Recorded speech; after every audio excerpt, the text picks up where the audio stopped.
I guess I've been enjoying the proceeds of a very strange synchronicity. It's been a couple of years since I've done any internet sales, yet I've been contacted by a group of people who wish to put together some isolation transformers for their business and home residences.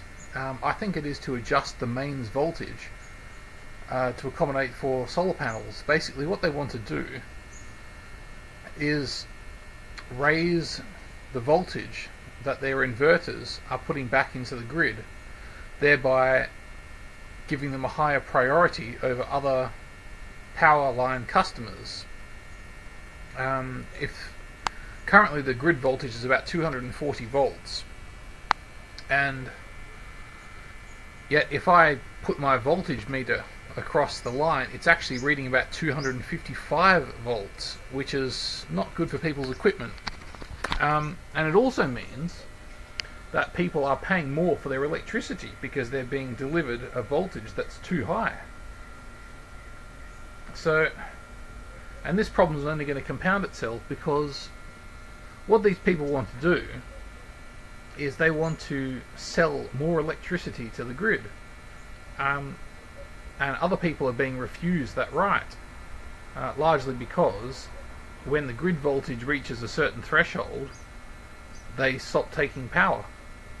Your system will stop feeding power to the grid because the voltage is just too high. It's not being used.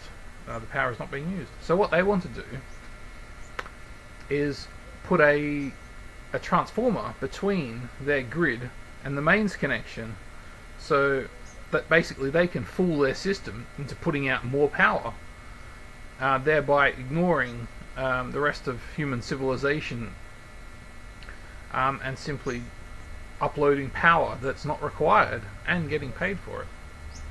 So they want to buy my isolation transformers to do this. Thankfully I'm not selling whole transformers. I'm only selling some cores that are excess to my needs. And they're asking me how they can do this. So, which is interesting because I've got ferrite cores which are not generally suitable for low frequency mains applications, largely because they're just less efficient. Yet no one basically in the field of electronics uses ferrite for this application. They will use iron, and vice versa. If you want a high frequency application, you use ferrite. If you want a low frequency application, you use iron. It's not complicated. However, there's another reason why all electronic manufacturers across the world do this a certain way. They use more expensive ferrite instead of iron because they can make it smaller, but it does cost them more. So other manufacturers around the world would do the normal thing, which is to save money building a product. Manufacturers want to save money. They want to make the cheapest product they can. However, in this instance, size and weight is a problem. They would use iron, but it's because it's cheaper, but they don't want to use it because it's heavier and it's more bulky.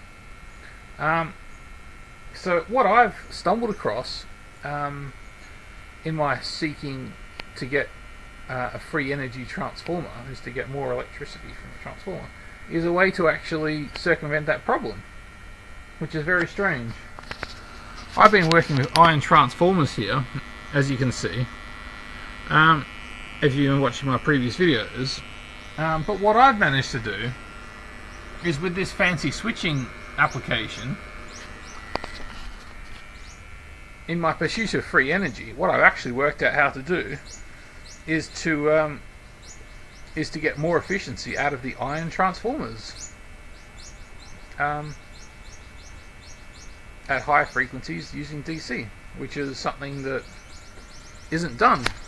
And I can only assume it isn't done because people haven't worked out how to do it. Because all of my handmade circuitry here could be compressed into a chip the size of my fingernail and sold for $3.50, or 3 cents. 6.5. So it is viable to do, and it would save people money. It would save manufacturers money. I mean, every phone charger in the world could be this instead, and they would be able to make it for cheaper, without excess bulk and weight, because they'll be able to make it smaller. So why they're not doing this remains unclear. It's kind of annoying, really. But before I move on to trying to retrofit my system to operate on AC current instead of DC current, thereby making it even more efficient, possibly, before I attempt to do this, I want to take a few notes for those who want to replicate it. Basically, I've got the fat off the system. You should watch all my last videos, but my regauging system, we've got the yellow trace there, which is this coil being switched by this transistor. We've got this one here, which is the input, being switched by this transistor, and I managed to get both of those to peak efficiency by use of my desk space absorbing resistor boxes, which are absolutely fantastic. And you simply can't use variable resistors. You absolutely have to build one of these in order to do the job as best that you can do. And the thing is, you can't really buy them, so that's preventing people's workmanship as well. And anyway, this one here is powering my globe, as usual, only one this time, through relaxation energy, through the relaxation time of the core. And the entire system is currently being driven by a whisker under 200 milliamps, and through my power filter at about 30 volts. So the efficiency is average, not bad, not great, something in the realms of 50-60%. However, my regauging system, which is the red trace, and the input to the primary is the blue trace. So as I demonstrate the presence of the red trace and then bring it back down and slide it across to perform the effect, which is coil shorting, having two secondaries and shorting them over each other, you'll see that when the red trace is out of the equation, it's a conventional transformer. Swing the red trace in slightly and we're clamping down on the core and increasing the output voltages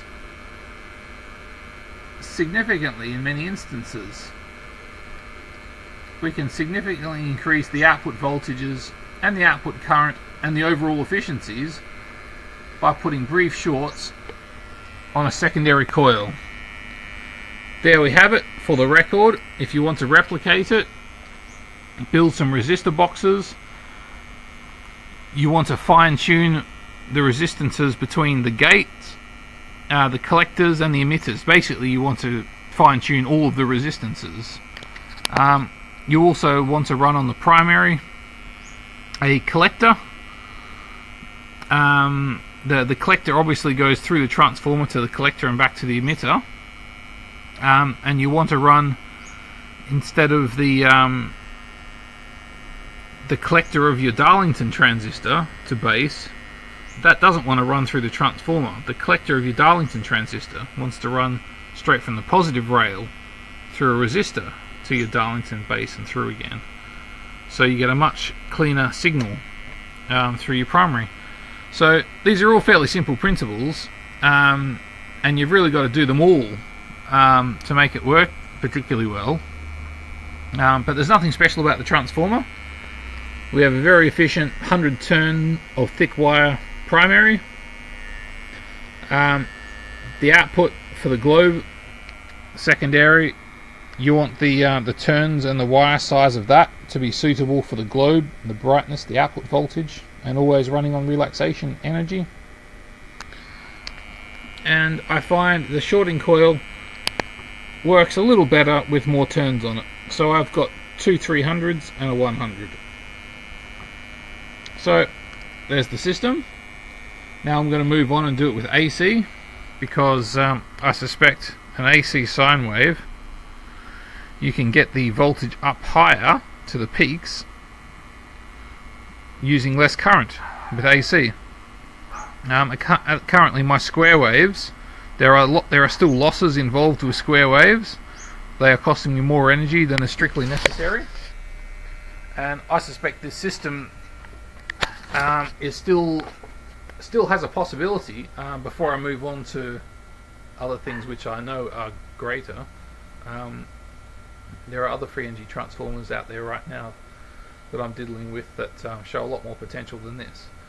But like any clean running system, my mind wants to get all these possibilities out of there, because I've got a lot of weeks and months invested in this system, and it is a really good system. It seems to be something that no one else has done before, otherwise they would. So if I can make it a little more efficient by chopping up AC current rather than chopping up DC current, I simply have to know about it. So I'm going to play around with that for a few days. I will lodge a video report, and then we move on to something that has proven greatness to it. I very much look forward to it and look forward to sharing it. It's really exciting stuff. Now, off for some broccoli stew. Do enjoy your evening. Bye bye.